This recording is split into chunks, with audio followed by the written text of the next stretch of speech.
Liked her. Have the star policy.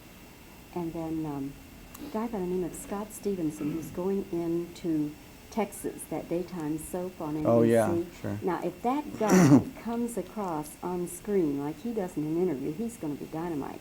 He's a kind of J.R. Ewing type character. Right. And he's going to be marvelous if he, if the critics don't kill him for, doing a takeoff on J.R. Yeah. But he's a lot of charisma. Go. Are you going to establish a two-shot? I've already done that. Oh, you have, and we were all Very sitting. sneaky. Yeah, okay. You're on and rolling. All right. Well, Mr. Zanuck, welcome to Dallas-Fort Worth. Nice to see you again. Nice to be back.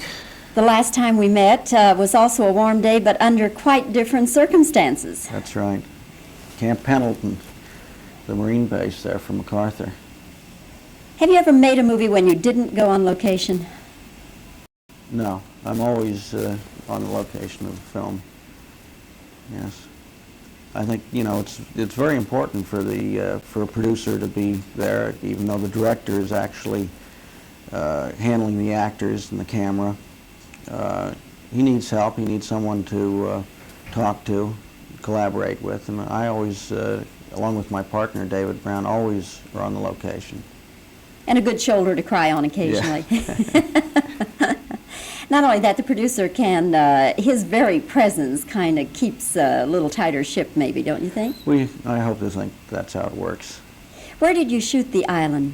We shot the entire picture on the island of Antigua in the Caribbean, and with the exception of 2 weeks in Miami, where we shot on board a Coast Guard cutter. And that was a rough location. Antigua, you think Caribbean island is a wonderful spot, but when you're making a movie there, we had over 300 people with us. We were housed at in a Holiday Inn for 3.5 months, way on a very remote end of the island. It was very hot, a lot of insects, and but we're happy with the results. Was it a worse location than Jaws?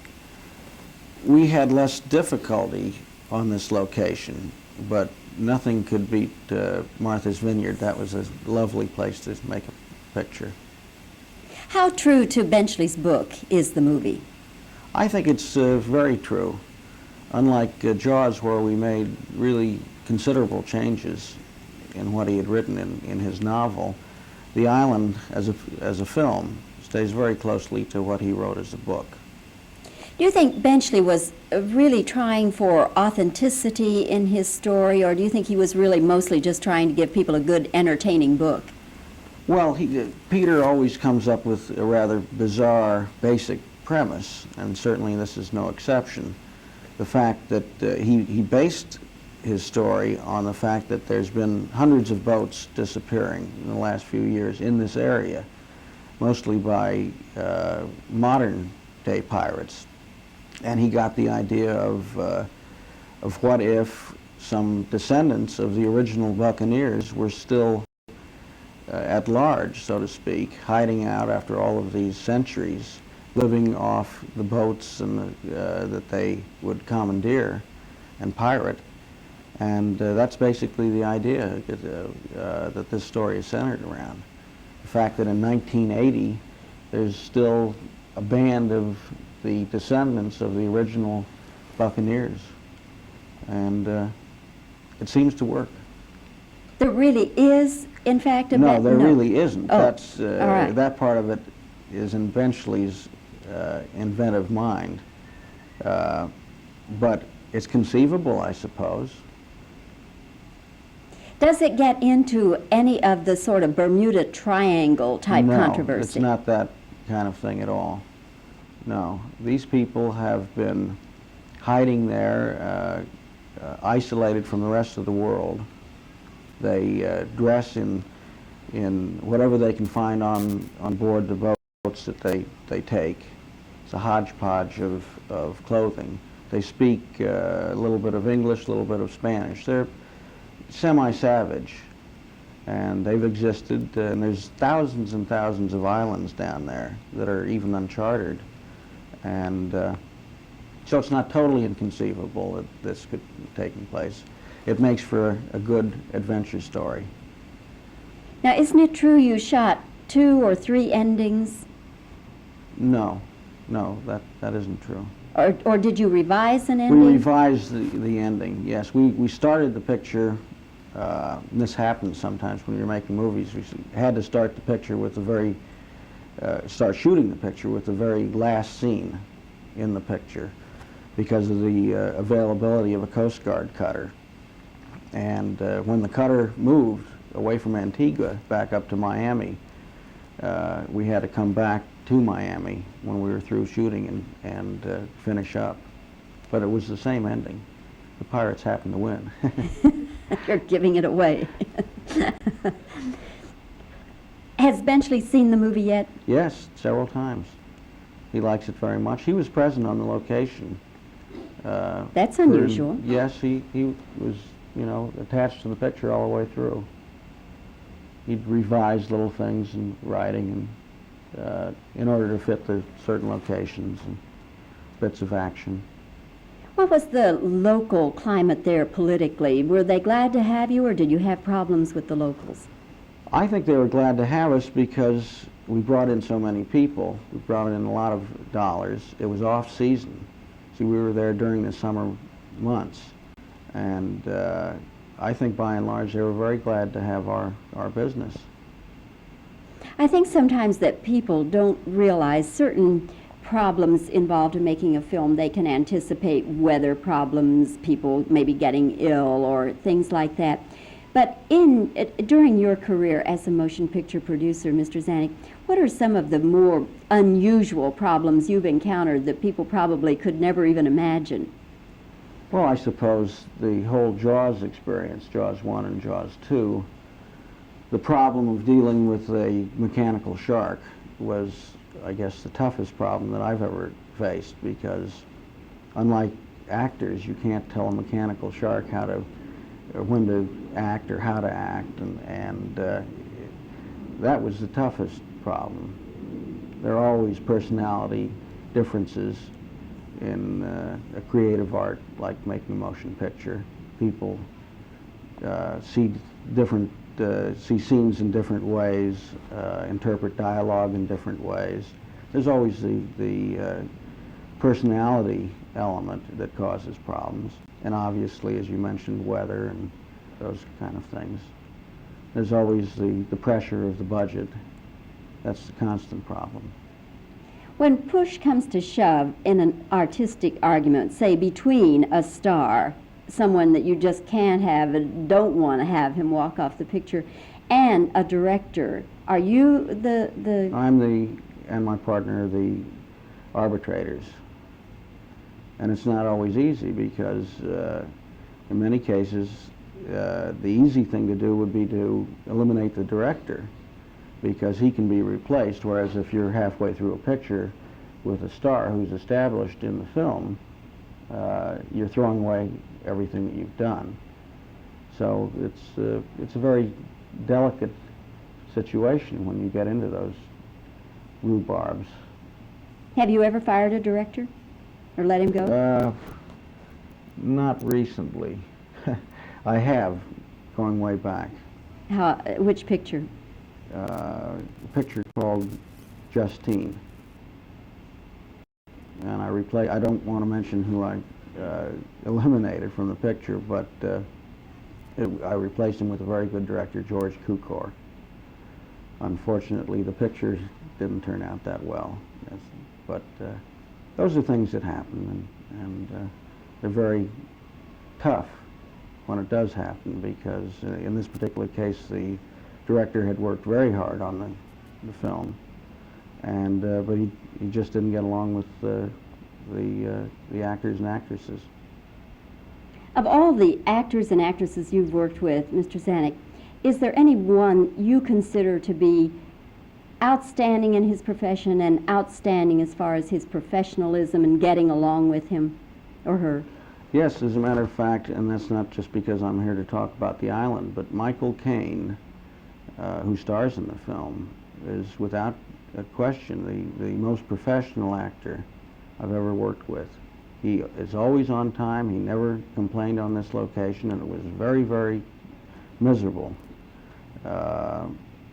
he always knows his lines, and he's just a model in terms of professional ability. Is there any particular actress who comes to mind? Oh, I would say, let's see, Shirley MacLaine comes to mind as being someone who's very pleasant to work with, very interested in what she's doing, very energetic. Goldie Hawn was a lot of fun to work with. We worked with her right here in Texas in Sugarland Express, and she's always fun and very professional and dedicated. If I twist your arm, will you tell me somebody that you won't ever want to work with again? I wouldn't want to work with George Scott again. Difficult? Very difficult.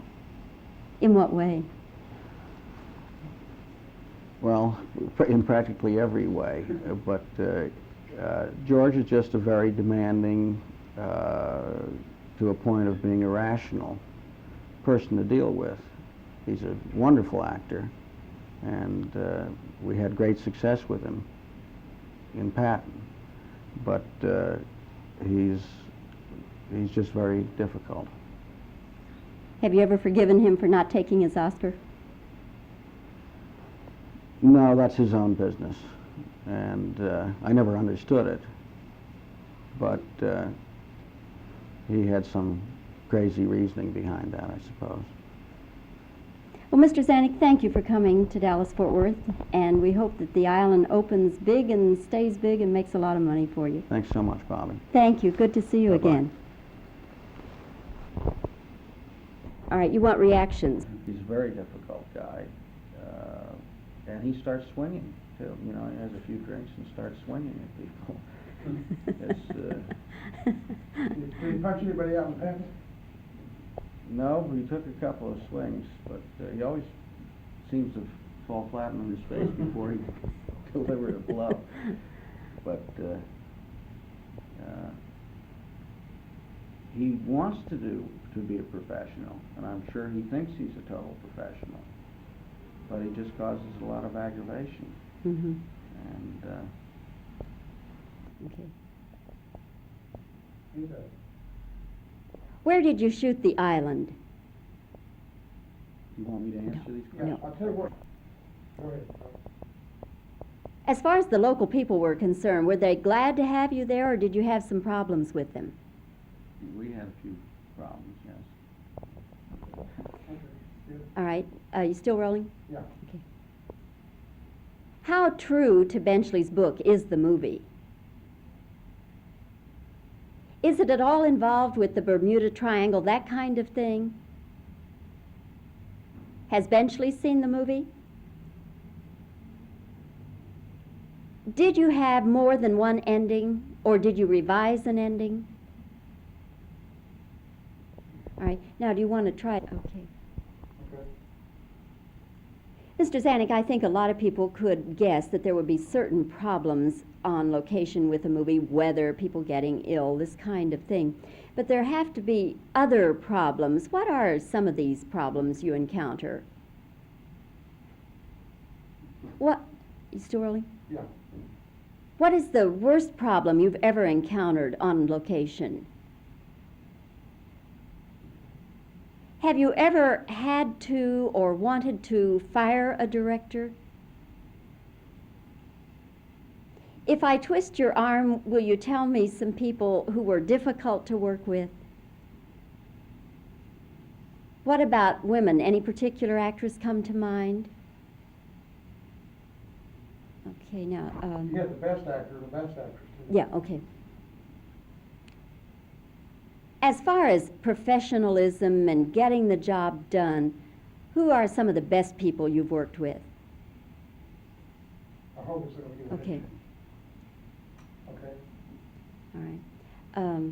Is my hip still in this or not? No, not this shot. Okay. No, it's not. Okay. The rest of them were. Okay. What is it with George Scott?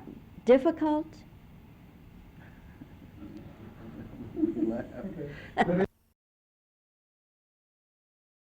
Good writer called John Mortimer, and he wants to make it into a movie. So I said, get a hold of it quickly because it's sensational. Like Google would be saying, Yeah. very rude things at this point. Thank goodness we have 2 channels. We can get him. We can get him out. Okay, here we go. Is this a role George C. Scott wanted to do, or did somebody have to twist his arm? You have directed both Peter O'Toole and George C. Scott, superstar actors.